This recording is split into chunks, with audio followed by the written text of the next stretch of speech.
Dear students, Assalamu alaikum wa rahmatullah. Today we will try to understand the play from page number 164 to 166. Natalia says that Gus is old and half dead. He tells her to stop arguing again as his heart is palpitating. Natalia refuses to be quiet. Tobacco enters and asks the matter of their argument this time. Natalia, just like the other time, asks Tobacco who is the better dog, knowing fully well his answer. Lomo, on the other hand, asks him a more direct question. He asks whether his skeezer is an overshot or not. Chuboko replies by saying that it doesn't matter even if skeezer is an overshot because he is the best dog in the district.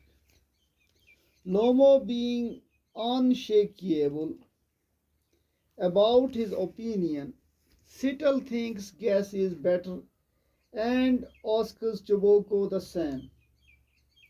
Chuboko mentions that although Gas has certain good qualities, but he also possesses some defects.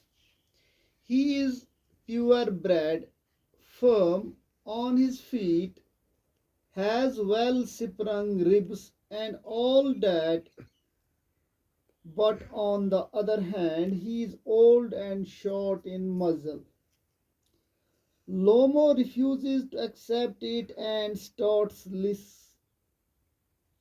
the facts. He begins by referring to the Marusinski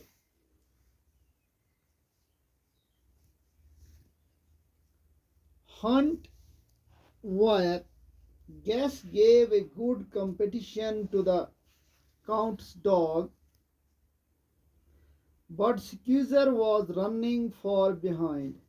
Chuboko clarifies that it happened because poor Skeezer got hit in his whip by the Count's dog.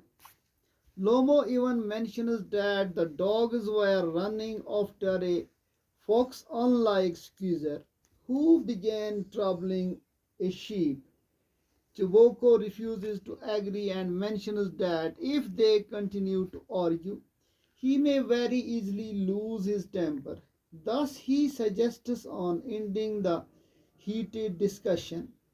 He thinks that everybody is jealous of others' dogs.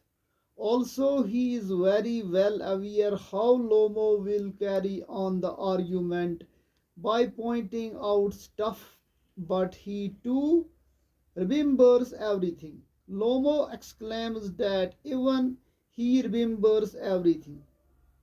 Chuboko repeats in a teasing manner, I remember too, and then asks him what does he actually remember. He cries that his heart is pounding and foot has gone numb. Natalia teases Lomo by talking about what kind of a hunter is he who keeps on saying my heart. He must catch black beetles, not foxes. Chuboko agrees with Natalia. He says that Lomo must sit at home with his palpitations. He must not go tracking animals, or rather, he could go and do what he is best at, that is, arguing whose dog is better. He again insists on deviating the topic, or else he might lose his temper. He pounces back at Chuboko. by insulting him that he is not even an actual hunter. He only goes there to be included in the count. He repeats about his heart while cursing and calling him an intriguer. Chuboko screams and tells him to keep quiet. Both of them start calling each other names. Chuboko threatens Lomo to shoot him like a bird and calls him a fool. Lomo starts getting personal even though his heart and feet hurt.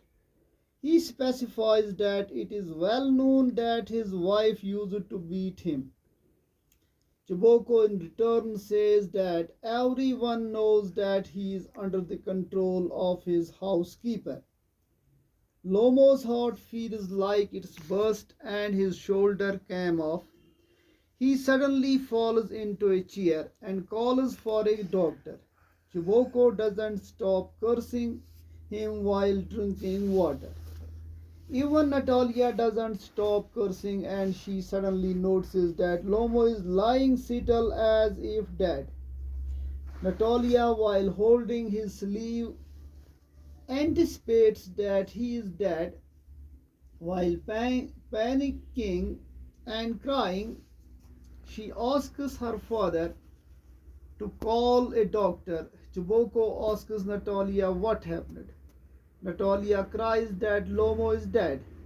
Chuboko too gets panicked and tries to get some water down his throat, but Lomo doesn't drink.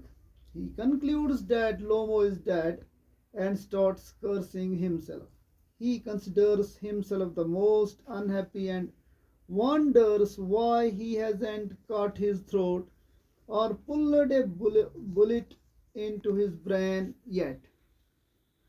He suddenly notices that Lomo is moving and he asks him to drink some water. Lomo, as he gains consciousness, is not sure where he is dazed. Chiboko hurriedly asks him to get married to his daughter at that very moment. He puts Natalia's hand into Lomo's and says that she is willing. He gives them his blessings and asks them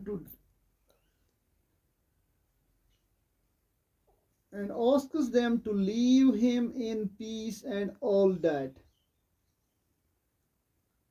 Lomo, still unaware about his surrounding, asks Chiboko who is he asking to marry. Chiboko exclaims that Natalia is willing and insists on them kissing each other. Natalia is happy that he is alive and hurriedly says that she is willing to marry him. He asks them to kiss each other. Lomo still doesn't understand until Natalia kisses him. He suddenly remembers, gets excited, and then kisses her hand but complains that his foot is numb again. Natalia expresses her happiness too. Choboko feels relieved after marrying his daughter. Natalia again resumes the topic about dogs and manipulates him into saying that her accuser is better than his guest. Lomo and Natalia argue while Chiboko offers them a drink. Chiboko tired of them fighting, shouts that it is time for some champagne. Thanks.